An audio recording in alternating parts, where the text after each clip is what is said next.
Yo, what's poppin', everybody? Welcome back to another episode of Vitamin C's with me, your boy Adam Taylor.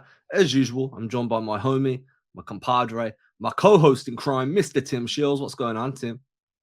Not much, man. Nice little lull in between games, 2 days off, so it's good. Get a little bit of time to breathe. Looking forward to the weekend, and yeah, I'm in a I little bit of mean, better spirits, I think, after the Blazers game. yeah, we all blew off some steam in the last episode, so if we weren't feeling better now, then there's something wrong. Before we Yeah, get into anything, I just want to say that if you're enjoying this show, if you're new here, then welcome. If you're a returning listener slash some viewer, then thank you for rocking with us. If you do enjoy the show, please make sure to head over to the Adam Taylor NBA page and subscribe to that page. Click like on that page. I do post play breakdowns there that you won't see if you're watching on the CLNS channels. And with that said, we are proudly partnered with CLNS Media. So if you're watching there will be a link in the description to find the Adam Taylor profile. Please head on over and hit subscribe that way too. Today we're going to be looking at Marcus Smart. I think this episode is basically the Marcus Smart episode. He had some comments with Jared Weiss during an interview that came out on Twitter yesterday. But more importantly, there's a discussion that needs to be had about whether right now Smart should be getting benched. Now, we're not saying bench him as in he doesn't play. We're not saying it's permanently benching him. But what we are saying is Derrick White's playing out of his mind right now, and Marcus Smart is clearly dealing with some injuries, a little bit of loss of form. We're not seeing the defensive upside we saw from him last season. It seems a little bit slow on the perimeter. And the offense that we saw from him this season, like in the playmaking terms, being able to orchestrate an offense, dictate tempo, we're not really seeing that at the moment. So we're going to dive into that too. I'm going to let Tim choose where he wants to start here, whether he wants to start with the controversial we should bench Smart, or whether he wants to hold that till a bit later and we'll talk about the comments first. Whichever way you want to go, Tim, I'll let you rock with it, man. I think we should go off the comments just because there's kind of been a little bit of buzz about this. If folks didn't see it, Fred VanVleet had a pretty controversial interview where he just went in post game following, I think it was Raptors versus Clippers, and the Raptors ended up losing. And had some really, really harsh comments about Ben Taylor, who is one of the NBA officials. And yeah, he ended up ripping into the NBA officiating, and he's been fined about $30,000 for it as well. No other news on like a suspension or anything like that. And then Marcus Smart was asked about his foul trouble. This is from Jared Weiss and the officiating concerns, and said, "I don't know if you guys saw the Fred VanVleet thing, but that's all I'm going to say. I'm going to let Fred do all the talking," which I found to be pretty funny. But another nugget in that is him talking about his ankle, and this is the same ankle that he hurt. He said he retweaked his ankle injury last night against the Blazers, so this was the day after, and has picked up a few other knocks in the last week. I'm feeling it, but everything is good. I'm just gonna be honest. I don't think everything is good, and I think I think this ties into the conversation about potentially benching him. It's not necessarily because he is bad or anything like that. It has to do with the fact of he's not healthy, which means he's not going to play up to his potential. And I think after last season, he played so physical on defense that now I think this season that expectation's kind of been set. And because of these injuries, like he's just not able to live up to that expectation. And I wonder how much of it was going so hard last year to get DPOY that it's impacted his health and his durability this season. But what are your thoughts? Because I think right now, like there are some options that the Celtics should turn to. I mean, Brogdon seems to be back and healthy, still getting back into the swing of things. But we're going to talk about Derrick White a little bit too. But what are your thoughts on Smart right now? Yeah, I mean, I just want to start with saying that no matter how healthy Brogdon is and how much Smart needs to be rested, I don't agree with putting Brogdon in that starting five. Like Interesting. I'm very big on preserving Brogdon's health and very big on preserving his minutes, mainly because you need Brogdon to really be a difference maker in the playoffs off the bench. You've managed to go all season without plugging and playing him for long stretches at the starting spot. I don't want it to happen now in the last few weeks and then something go terribly wrong because all of a sudden there's a bigger workload put on his shoulders. He came into Boston with an injury history. It was one of the reasons why the Celtics were able to get him for the price that they did. You don't then start risking that when you've navigated it so well up until this point. You don't do that with 3 weeks left of the season, you know what I mean, or like 15 games or whatever we're at. So no, I'm just put that out there. Brogdon for me should stay on the bench. In terms of Smart, another avenue to look at here is like when you're injured and you're playing on that injury, not only are you not giving the injury a chance to get better, you're also giving yourself a chance to aggravate that injury further, cause more damage, make it become something that's a chronic injury or recurring injury.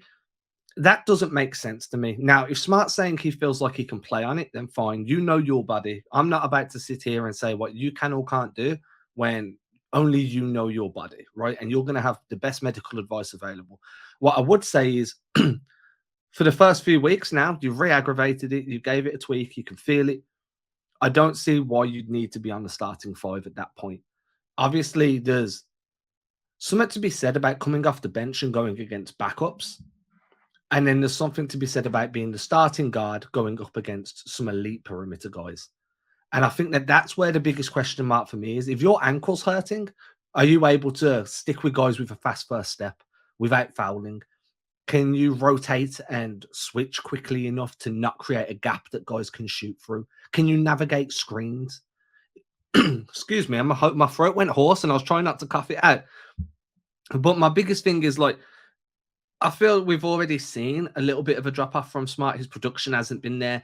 He's shooting, perimeter shooting. It comes from the knees mainly. You don't want to use your chest.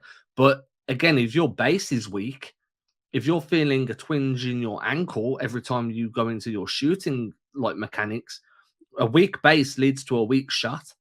And there's no that's a concern for me. I don't want to see him trying to get down to the rim because every time you land, you risk further aggravating that injury. So for me, I'm very big on, hey, if you've retweaked it and you can feel it, let's just pull back a little bit. Let's reduce those minutes. Let's reduce that role.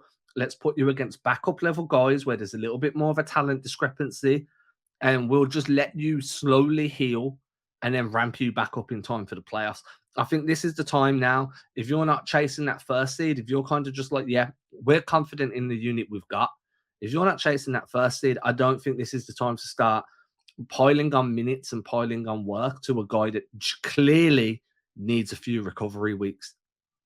Yeah, and I think that's sort of what the Celtics were worried about when it came down to the trade deadline for like guys like Rob. And Rob having that hamstring injury, you now have to worry about his health too. And that ties into your starting five as well. So I think if you want to try and give Marcus Smart rest, it makes perfect sense. And I wrote about this for Celtics blog.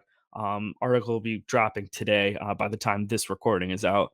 But Derrick White's been phenomenal, and he's been starting in that starting five unit alongside some combo, either Marcus Smart or if Smart was out, he slid over to the one spot and had Jaylen at the two.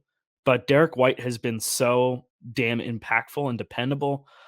Even after getting that neck injury, I believe it was against Charlotte after colliding, I think with Marcus, he ended up not even missing a game. He's played all 67 games for the Boston Celtics. And he's been incredibly impactful in terms of net rating. He's been better than Jayson Tatum. It's like him, Jayson Tatum, and then everybody else, especially when you look at workload. Jayson Tatum has played 62 games. Nobody else has played all the games for the Celtics. Like Derrick White has been the definition of an Iron Man for Boston. So when you're looking at this guard rotation right now, and you know that you want to keep Malcolm Brogdon on that bench role, Marcus Smart definitely needs some time.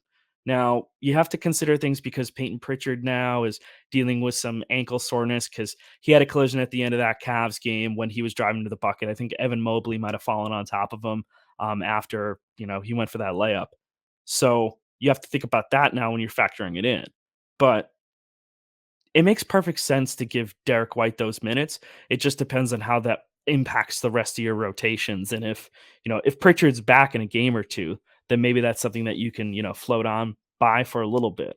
But, And I will put it out there as well, like this road trip that they're going on isn't the most difficult road trip in the world. Like the travel's a bitch. There's a lot of miles that are going to be put on the clock. But in terms of like competition, if you needed to have JD Davison as your like emergency guard rather than Pritchard. That's fine. Like Pritchard's not seeing the floor consistently, and when he is, it's not becoming impactful because he's just not in rhythm because he's not playing. Give that to JD Davison while Pritchard recovers and just switch to Marcus Smart, Derrick White role. Or mate, and then if Brogdon does need to take on an extra 4 or 5 minutes a game, that's fine off the bench. And you can build out that way. I think there's enough talent in that guard rotation to completely navigate that. I don't think there's a concern for me in just like, hey, well, Smarts kind of needs his minutes reduced. What the hell are they going to do? I'm like, dude, you've got a healthy Derrick White, a healthy again Malcolm Brogdon, and you've got a young JD Davison that's on a two-way deal. Like, there's enough talent there to limit Marcus Smart to a minutes restriction, maybe 18, 19 minutes a game off the bench, and feel completely fine about that. Now, I'm not saying and this is kind of where I want to premise things. I'm not saying bench Marcus Smart permanently. That's not what I'm saying at all. I think he's earned the right to be the team's starting guard. However, there is also the world where Derrick White is playing better right now, and you have to reward that play. If Smart returns back to full health, and then we see the Smart we saw in the early parts and midway parts of this season, where he was dictating tempo, moving the ball well, and he was just an all-round difference maker on both sides. Cool, swap them back. White was always brought in to be that bench guy anyway. But for right now, it just makes too much sense to put Smart back on the bench and let him recover. And then, as you said, if Pritchard's injured, like you do have a JD Davison, you do have some options there. I do feel like at the minute we were quite anyone that was calling for an additional wing that could handle the rock a little bit at the trade deadline or after buyout market might be feeling a little bit vindicated because right now is when you could have really done with that. But we saw Wick's comments about that when he was like, yeah, it's all well and good being one of the best teams in the league, but a veteran isn't going to want to go come here for a 3 month like little stint when they're barely going to get to play and it's going to affect their chances of getting a contract next season. So the Celtics, while probably a viable destination for a bunch of guys and, like a destination where people are like, yeah, we could win here. It's also got the negative connotations of like, yeah, we can win, but we're not going to see the floor. So they were struggling in that sense, but I do think that there's some vindication there now because right now is when they could have done with an extra body that could handle a rock and take a little bit of pressure off this guard rotation because I already think Jaylen and Jayson are being overused as ball handlers anyway. Like the last thing you need is more Jaylen and Jayson creation. But you need less of it, not more of it. Yeah, you've talked about that before, like having them operate off ball and have, the Celtics went out and they traded for Derrick White and Malcolm Brogdon, two like very capable playmakers. Like you want them to have the ball in their hands. So like Jaylen and Jayson can move off ball and be cutting and helping create spacing by just being there because defenses have to respect their offensive gravity. So like you have to consider that as well when you're talking about, what people are good at on this roster and like you have those playmakers, you should be using them to their full extent. And that does mean taking the ball out of Jaylen and Jayson's hands, but it's not like saying like they're not going to immediately get it back. It's just, hey, we're going to let this guy create for you and set you up so you're not working so hard to create your own shot. It's not that they're incapable of doing it or creating for others. It's just it makes things a little bit easier. I mean, you saw the Warriors do that a lot with Steph Curry. I mean, look at how much he moves off the ball, and it's incredible how much he does. And Jayson Tatum started to do that a lot too, in terms of like him being able to move off the ball fast and just trying to stay moving. You see it certain nights, some nights you don't. Against Portland in particular, like he was just chucking and he was on fire from three. It was just one of those nights where he just was getting everything to go down. I think he finished like 6 of 10 from three that night. He was looking really, really good. Um, in terms of the starting rotation, I do have some concerns too because on top of just Marcus Smart dealing with injuries, you've got Robert Williams dealing with injuries. Yeah. And I do want to touch upon this because we've talked about him before, worrying about Grant Williams. I know I had mentioned it before and I was thinking maybe like this was tied into it, but that elbow thing that he popped up with, smooth talker. Are you getting tea? Nice.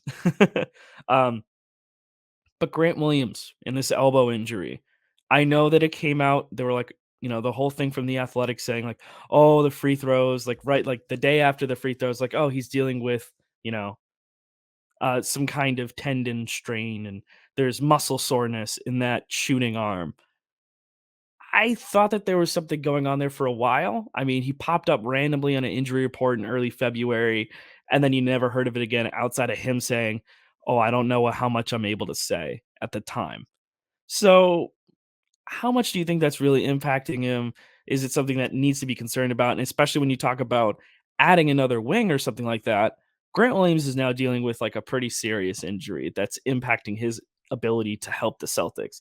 Like, do you try and bring up one of these guys from Maine? Like, do you look at Tony Snell, or maybe do you look at adding like Lucas Samanich? Like, is that something that you have to consider now with him dealing for injuries, even if it's just subbing them up, upgrading somebody to a two-way, so on and so forth? I mean, yeah, there's definitely a world where a Semanich could work as a floor spacer, but you're not getting the defense. Tony Snell could probably be the better option, but would he want to sign a contract and not play when at the minute he's getting minutes down in the G League? There's a few moving parts. I mean, Missoula seems very confident in just swapping Williams and Hauser around and kind of putting Williams in Hauser's role, but and Hauser's viable on defense. I think there was a very big question mark over that to start the season, and what we've seen is, as a point of attack guy, he's quite good. He can defend in isolation, can defend in space. So there's that. But I do think that there's a talent discrepancy. Like Grant is considerably more versatile defensively than what Hauser is. I think that for now, Grant should be shut down. I don't think he should play at all.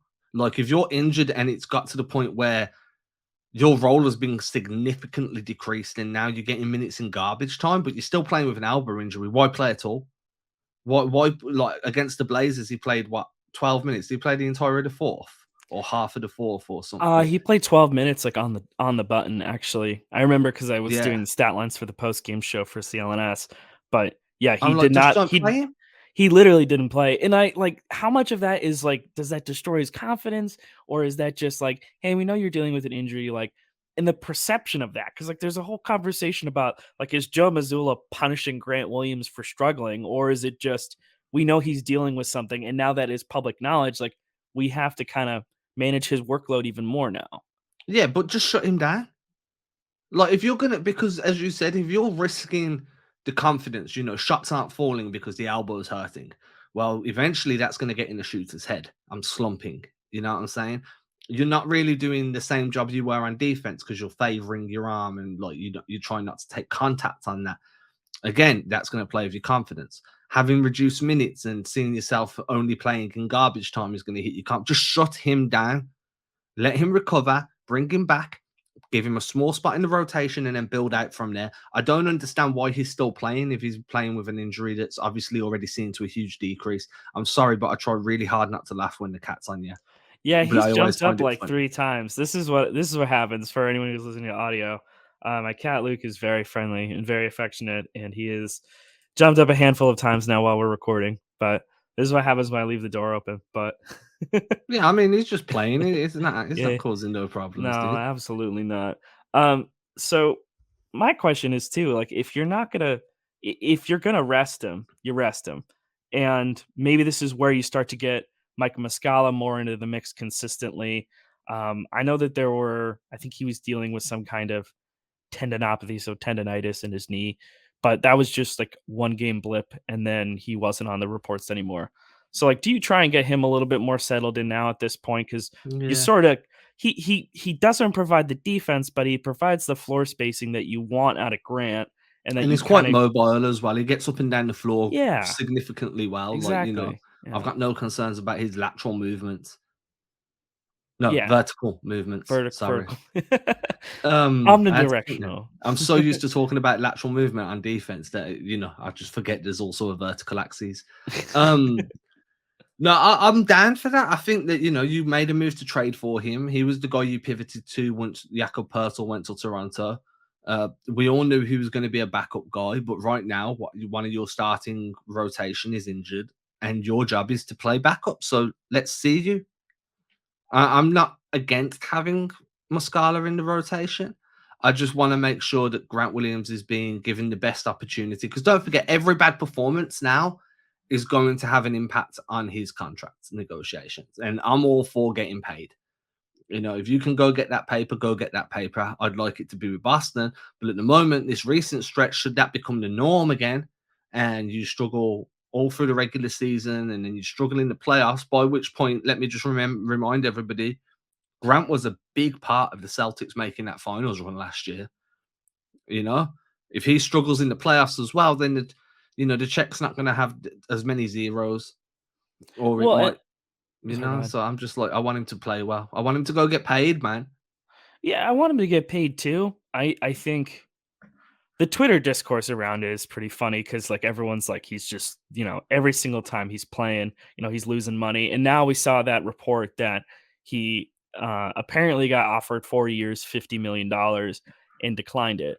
And so to a certain degree, I get that because you if you truly think that you can go out there and you can get more than that, like that's not 15 million AAV.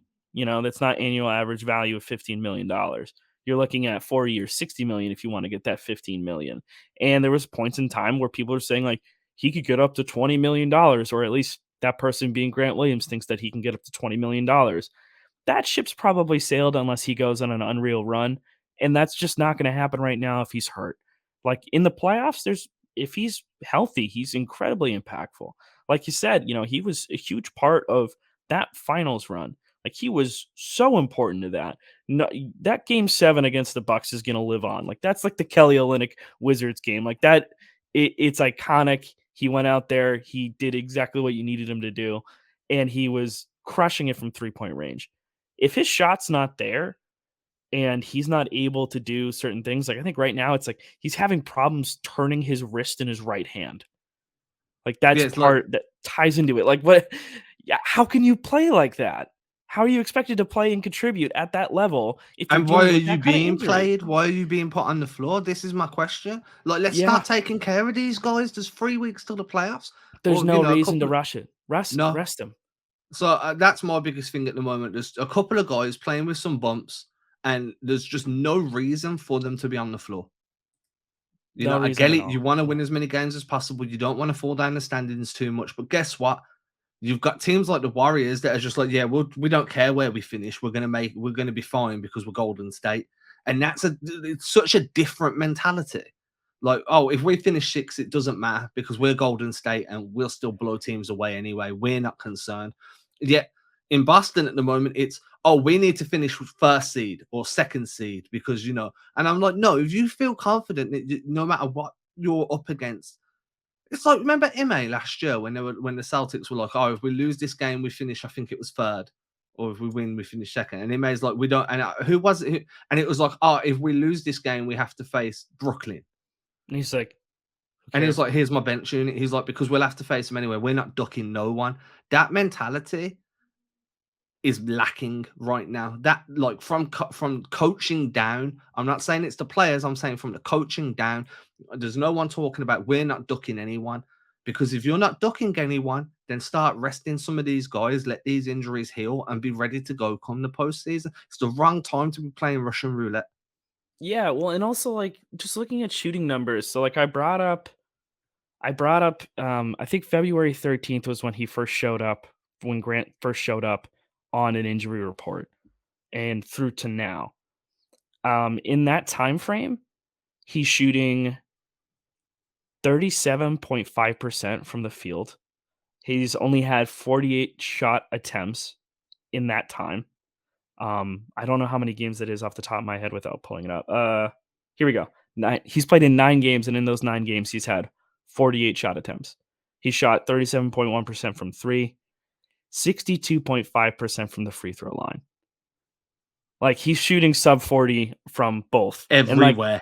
yeah, and I mean Marcus Smart's also sub 40 for both of those as well. He's 39.2% from the field and 34.6% from the three, and just under 77% from the line.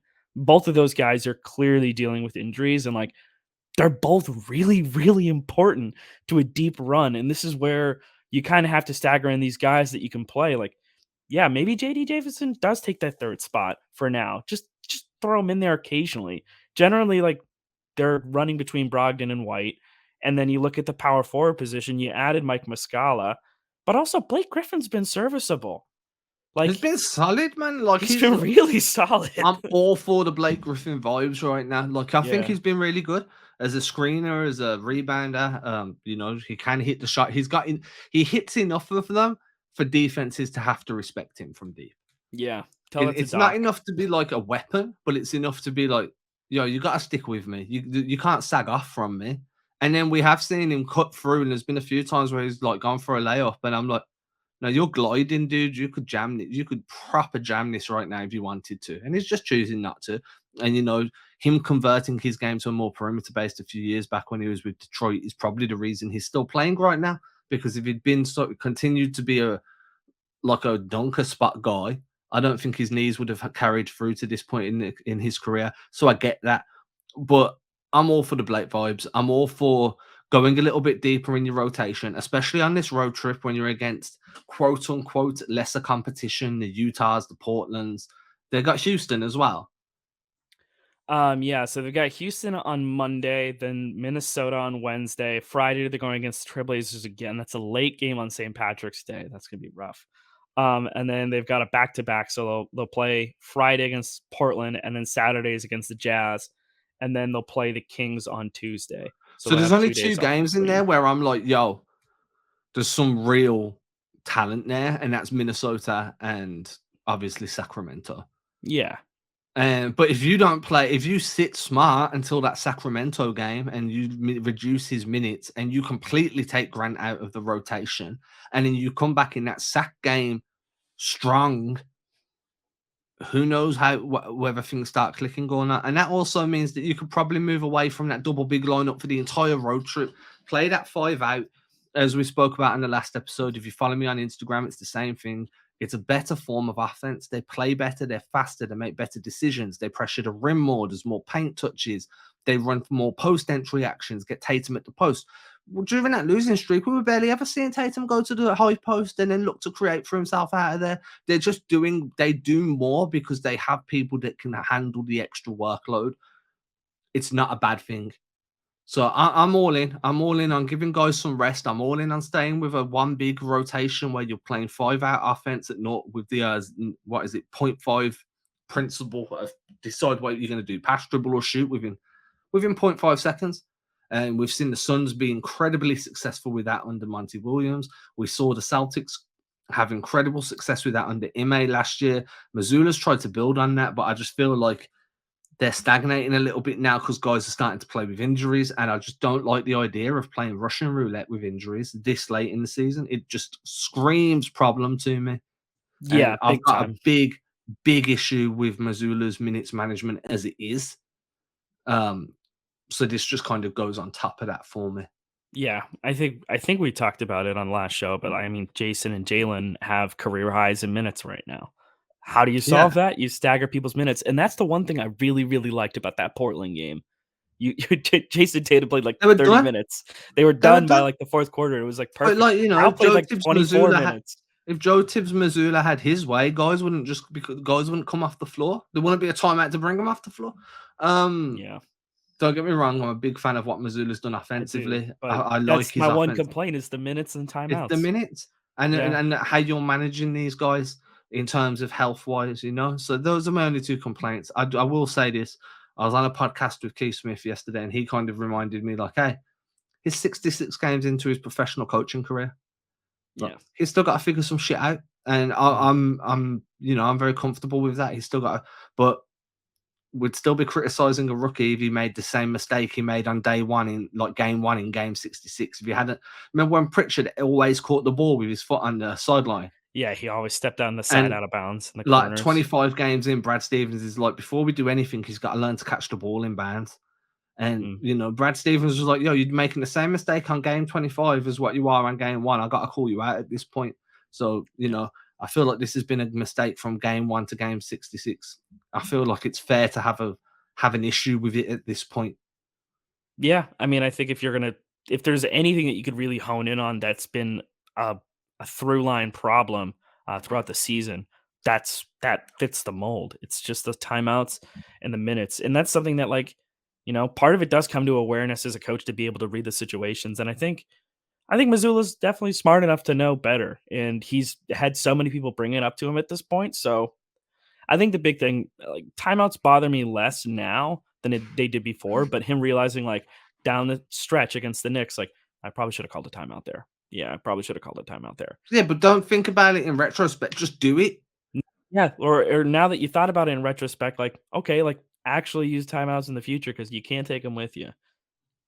It's But like a bank account. It's not going yeah, with you once pretty it's all much. done. Yeah, With that said, I kind of feel like I've hit on everything I wanted to hit me on. too. I was Yeah. Nice doing a short good read. episode for your Friday listening, everybody, or your Mm, Friday viewing, depending on how you consume this show. As I said at the top, if you are new here, welcome. Please hit that subscribe button. If you're new here on CLNS's pages, whether it's the CLNS Media or the Celtics All Access, the channel, like the Adam Taylor NBA channel, is in the description. Please go down, hit that, and then sub from there. We come at you 3 times a week. It's only been twice this week, if I can recall, yes, because it was sir. just, I'm going through it with studies at the moment. I'm an older student. Um, but usually 3 times a week, Monday, Wednesday, Friday. I'm your boy Adam Taylor. This is my boy Tim Sheils. I don't know if I just broke my desk or not. Everybody have a great weekend, and we'll catch you again on Monday. Cheers.